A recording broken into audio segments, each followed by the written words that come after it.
ஆன்மீக உறவுகள் அனைவருக்கும் என் அன்பான வணக்கங்கள். வருகிற 25/4/2025 வெள்ளிக்கிழமையில் பிரதோஷம் வருது. இதை சுக்கிரவார பிரதோஷம் அப்படின்னு சொல்லுவோம். இந்த நாளில் சுக்கிர பகவானின் ஆதிக்கம் அதிகமாகவே இருக்கும். வெள்ளிக்கிழமை பிரதோஷ வேளையில் நம்ம பிரதோஷ பூஜையில் நம்ம கலந்துக்கிட்டோம் அப்படின்னாலே நமக்கு சுக்கிர யோகம் கிடைக்கும். இந்த நாளில் சிவபெருமானையும் நந்திய பெருமானையும் வணங்கி அவங்களுக்கு அருகம்புல் மாலை சாற்றி வழிபடுவது சிறப்பான ஒன்று. இந்த நாளில் வரக்கூடிய பிரதோஷத்தில் நம்ம சிவ தரிசனம் செஞ்சோம் அப்படின்னா நம்முடைய கடன், தரித்திரம், இது போன்ற பொருளாதார சிக்கல்கள், பிரச்சனைகள் எல்லாமே நீங்கும். சுக்கிர யோகம் கிடைத்து நமக்கு செல்வ வளம் பெருகும். வெள்ளிக்கிழமை மகாலட்சுமி தாயாருக்கு உரிய ஒரு நாள் அப்படின்னு சொல்லலாம். மகாலட்சுமி தாயாருக்கு செல்வத்தை வாரி வழங்கினதும், குபேரருக்கு குபேர பதவியை வாரி வழங்கினதும் சிவபெருமான். இது நமக்கு தெரிந்த ஒரு விஷயம். அப்படிப்பட்ட இந்த வெள்ளிக்கிழமையில் பிரதோஷ வழிபாடுங்கிறது நம் வாழ்க்கையில் மிகப்பெரிய அளவில் நமக்கு பிரம்மாண்ட ஒரு பொன்னும் பொருளும் சேர்க்கையை கொடுக்கும் அப்படின்னு சொல்லலாம். பிரதோஷ வேளையில் தேவர்கள் சிவன் சன்னதியில் இருப்பாங்க.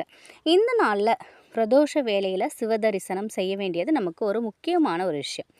பிரதோஷ தினத்தில் காலையிலேருந்து சாயந்தரம் வரைக்கும் சாப்பிடாமல் இருந்து சிவதரிசனம் செய்யலாம். உங்களுடைய உடல்நிலை, நம்முடைய உடல்நிலை ஆரோக்கியத்தை பொறுத்து நீங்கள் சாப்பிடாமல் விரதம் இருக்கிறாந்தாலும் இருக்கலாம். இல்லைன்னா நீங்கள் எளிமையான உணவுகளை உட்கொண்டு நீங்கள் விரதம் இருக்கலாம். பிரதோஷம் தினம் மாலை 4 மணியிலிருந்து 6 மணிக்குள்ளாக நம்ம சிவன் கோயிலுக்கு போகணும். அந்த தினத்தில் நம்ம சோம சூக்த வளம் நந்தியம் பகவானையும் சிவபெருமானையும் சண்டிகேஸ்வரரையும் நம்ம வணங்கணும். நந்தி பகவானுக்கு தீபதூபம் காட்டுவாங்க.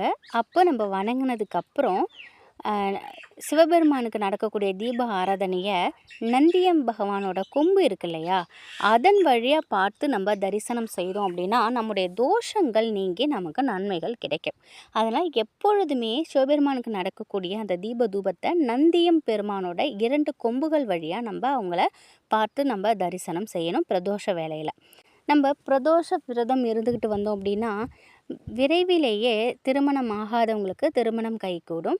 அதே போல் குழந்தை பேருக்காக இருக்கிறவங்க, குழந்தை பாக்கியம் இல்லாமல் கஷ்டப்படுறவங்களுக்கு குழந்தை பாக்கியம் நிச்சயம் கிடைக்கும். வறுமை விலகும். தொழிலில் நல்ல ஒரு மேன்மை கிடைக்கும். கடன் தீரும், கடன் பிரச்சனைகள் தீரும்.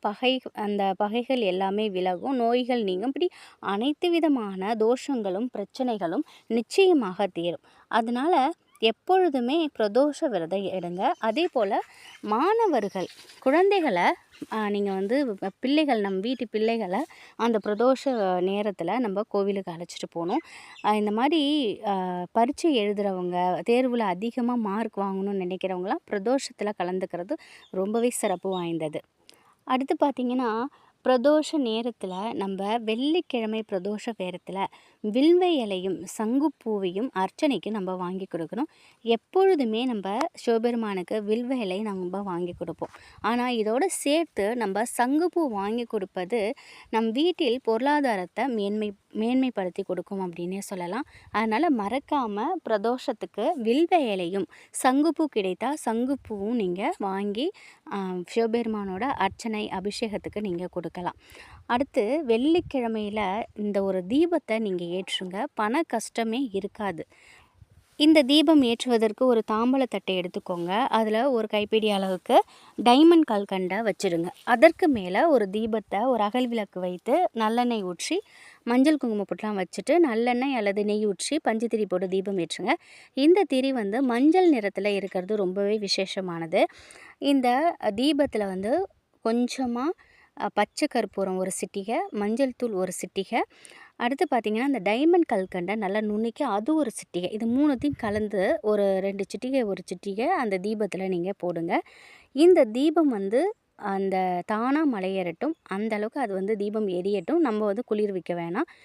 இதுலேருந்து வரக்கூடிய அந்த வாசம் பண கஷ்டத்தை நம்மகிட்டேருந்து எடுத்துரும் அப்படின்னே சொல்லலாம். நம்ம வீட்டில் இருக்கக்கூடிய பண கஷ்டத்தை துரத்தி அடிக்கக்கூடிய சக்தி இந்த விளக்குலேருந்து வரக்கூடிய வாசத்துக்கு இருக்குது. இந்த விளக்குக்கு முன்னாடி உட்காந்துக்கிட்டு உங்கள் பண பிரச்சனைகளை சொல்லி வேண்டுதல் வைங்க. அந்த பிரச்சனை சீக்கிரமாக ஒரு முடிவுக்கு வரும். தினமுமே இந்த விளக்கை ஏற்றலாம். இதை பிரதோஷ வேளையில் வெள்ளிக்கிழமையில் இந்த தீபத்தை ஏற்றுங்க. ஆனால் ரொம்ப நான் கஷ்டப்பட்டுட்ருக்கேன், அன்றாடம் உழைச்சி நான் சாப்பிட்டுட்ருக்கேன், அந்த மாதிரி ஒரு நிலைமையில இருக்கேன்னு சொல்கிறவங்க இந்த தீபத்தை வெள்ளிக்கிழமை தொடங்கி 48 நாட்கள் தொடர்ந்து இது போல் நீங்கள் ஏற்றிட்டு வரலாம். எப்போ ஏற்றலான்னா காலையில் 6 மணிலேருந்து 7 மணிக்குள்ளே. ரொம்ப கஷ்டத்தில் இருக்கேன்னு நினைக்கிறவங்க 48 நாள் தொடர்ந்து தினமும் காலையில் 6 மணிலேருந்து 7 மணிக்குள்ளே இந்த தீபத்தை நீங்கள் ஏற்றணும். வெள்ளிக்கிழமையில் ஏற்ற தொடங்குவது ரொம்ப சிறப்பான ஒன்று. இதை வந்து இந்த பிரதோஷத்துலேயுமே நீங்கள் இந்த தீபத்தை ஏற்றலாம். இந்த தீபம் வந்து தினமும் நீங்கள் ஏற்ற போகிறீங்க, 48 நாள் தீபம் ஏற்ற போகிறீங்கனாக்கா இந்த தீபம் தானாகவே வந்து விளக்கு வந்து மலையேறணும். தினமும் இந்த விளக்கை நல்லா ஒரு துணி போட்டு துடைச்சிட்டு திரும்பவும் நீங்கள் இது போல் நல்லெண்ணெய் ஊற்றி அல்லது நெய் ஊற்றி பஞ்சதிரி போட்டு தீபம் ஏற்றலாம். ரூபாய் கூட வருமானம் இல்லை அப்படின்னு நினைக்கிறவங்க கூட இந்த விளக்கை நீங்கள் தொடர்ந்து தீபம் ஏற்றிக்கிட்டு வந்தீங்கன்னாக்கா நிச்சயமாக இந்த விளக்கின் பிரகாசத்தில் உங்கள் வாழ்க்கை ஒளிமயமாக மாறுவதை நீங்கள் கண்கூடாக பார்க்கலாம். அவ்வளோ சிறப்பு வாய்ந்த இந்த ஒரு தீபத்தை வருகிற 25/4/2025 பிரதோஷ நாளில் நம்ம ஏற்றணும் அப்படின்னா நம் வீட்டில் அளவில்லாத அதிர்ஷ்டம் ஏற்படும். மறக்காமல் அந்த பிரதோஷ வேலையில் போயிட்டு சிவபெருமானை தரிசனம் செஞ்சுக்கோங்க. போகும்பொழுது கட்டாயம் வில்வ இலை, சங்குப்பூ கிடைத்தா அதையுமே நீங்கள் வாங்கிட்டு போய் எம்பெருமானுக்கு கொடுங்க. வீட்டில் பிரதோஷம் முடிச்சுட்டு வந்து கூட நீங்கள் இந்த தீபத்தை ஏற்றலாம். இல்லைனா இந்த தீபம் ஏற்றி வச்சுட்டு கூட நீங்கள் பிரதோஷத்துக்கு கோவிலுக்கு போகலாம். உங்களால் முடிந்ததை நீங்கள் அபிஷேக பொருளை சிவபெருமானுக்கு வாங்கி கொடுங்க. எதுவுமே முடியலைனாலும் பால் வந்து கண்டிப்பாக பால் அபிஷேகத்துக்கு வாங்கி கொடுங்க. வேலை இல்லாமல் கஷ்டப்படுறவங்க, நல்ல வேலை கிடைக்கணும்னு நினைக்கிறவங்க வந்து நார்த்தரங்காய் அபிஷேகத்திற்கு நார்த்தரங்காய், இளநீர், தாமரைப்பூ இது 3மே நீங்கள் வாங்கி கொடுங்க. சீக்கிரமாகவே ஒரு நல்ல வேலை நிச்சயமாக கிடைக்கும். பண கஷ்டத்தில் இருக்கிறவங்க கண்டிப்பாக பால் வாங்கி கொடுங்க. பன்னீர் பாட்டில் ஒன்று வாங்கி கொடுங்க. மற்றவை வந்து நீங்கள் உங்களுக்கு என்ன வந்து பொருள் வந்து கிடைக்குதோ அதை நீங்கள் வாங்கிட்டு போய் கொடுக்கலாம். நிச்சயமாக பிரதோஷ வேளையில் நந்தியம் பகவானையும் சிவபெருமானையும் மனதார வணங்கிட்டு வாங்க. நம்முடைய அனைத்து கஷ்டங்களும் நீங்கும். பிரதோஷம் அப்படிங்கிறதே அனைத்து தோஷத்தையும் நீக்கக்கூடிய ஒரு சிறப்பான ஒரு வழிபாடு அப்படின்னு சொல்லலாம். மறுபடியும் சொல்கிறேன், மகாலட்சுமி தாயாருக்கும் குபேரருக்கும் செல்வத்தை வாரி வழங்கினது எம்பெருமான் அப்படின்னு நம்ம கேள்விப்பட்டிருக்கோம். அப்போ அப்படிப்பட்ட தெய்வத்தை நம்ம வணங்கும் பொழுது நம்முடைய பண கஷ்டம் எல்லாமே தீரும். அதுவும் இந்த வெள்ளிக்கிழமையில் பிரதோஷ நாளை தவற விடாதீங்க. நிச்சயம் இந்த ஒரு தகவல் உங்களுக்கு பயனுள்ளதாக இருக்கும் அப்படின்னு நம்புகிறேன். நன்றி.